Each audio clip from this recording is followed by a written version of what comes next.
संगठन में शक्ति है। वर्तमान समय में संगठन में शक्ति की बड़ी आवश्यकता पड़ रही है और आवश्यकता है भी वर्तमान समय को देखते हुए।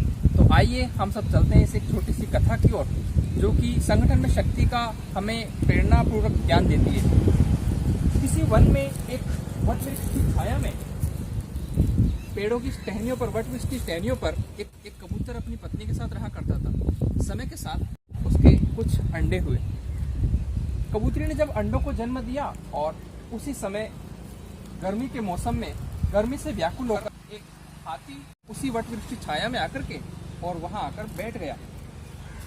समय बीतता गया और वह बैठा बैठा ये सोचने लगा कि इस वृक्ष की छाया जब इतनी ठंडी होगी, इस वृक्ष की छायाओं की पत्तियों की छाया इतनी ठंडी होगी, तो इस वृक्ष में पत्तियों को खाने में कितना स्वाद होगा और इस पत्तियों को खाकर मैं अपनी शायद भूख बुझा सकता हूँ। यही विचार करके उसने इस वृक्ष का एक बहुत बड़ा जो टहनी थी, इसको उसने तोड़कर नीचे गिरा दिया और गिराकर अपना आहार बना लिया। अपना आहार बनाने के बाद जब वह वापस सो गया और कबूतर और कबूतरी जब लौट कर आए तो उन्होंने देखा कि वृक्ष की टहनी नीचे टूटी पड़ी है और उनके अंडे बिखरे पड़े हैं। तो वे फूट कर रोने लगे और चिल्लाने लगे, लेकिन ऐसी स्थिति में उनकी सहायता करने वाला कौन था? ऐसे भारी भरकम हाथी के सामने उनकी क्या औकात थी? लेकिन पास ही बैठा उनका मित्र एक काष्ठकूट नाम का पक्षी उनके पास आया। वहाँ, मित्रों तुम क्यों रो रहे हो?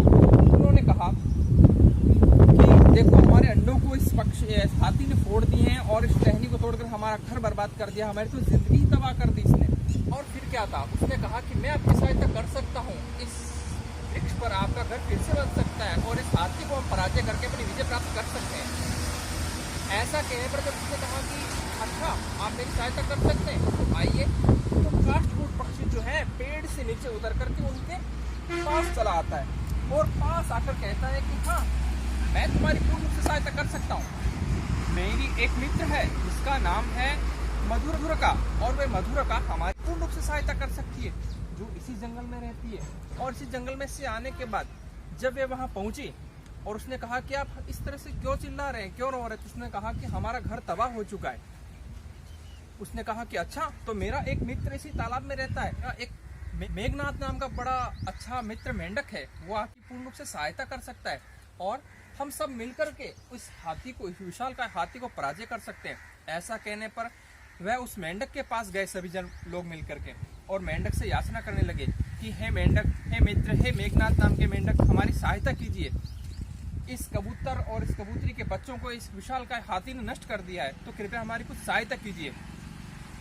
मेंढक ने कहा, अच्छा ऐसी बात है, तो इतना बड़ा विशालकाय हाथी हमारा कुछ नहीं बिगाड़ सकता। अरे वो तो हमारे सामने है ही क्या, उसको तो मैं तुरंत खत्म कर सकते हैं, ऐसे विशालकाय बड़े हाथी को तो मिल करके। ऐसा कहने पर वो सब वहां पहुंचते हैं और वहां पहुंचने के बाद एक प्लान बनाते हैं।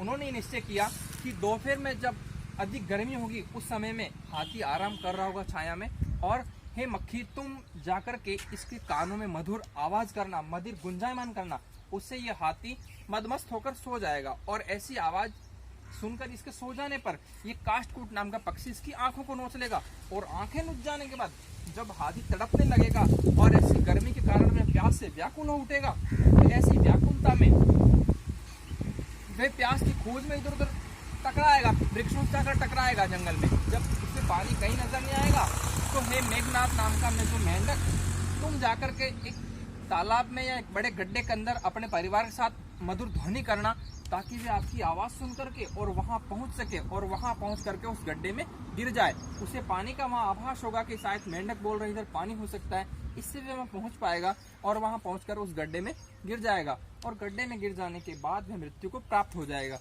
और इस तरह से हमारी विजय हो जाएगी। और हुआ भी ऐसा ही। भरी दोपहर में जब हाथी आराम कर रहा था, मधुर मधुर आवाज उसके कानों में जाकर वे मधुमक्खी करने लगी और मधुमक्खी की वे आवाज देख करके, आवाज सुन करके वो मदमस्त हाथी निद्रा में चला गया।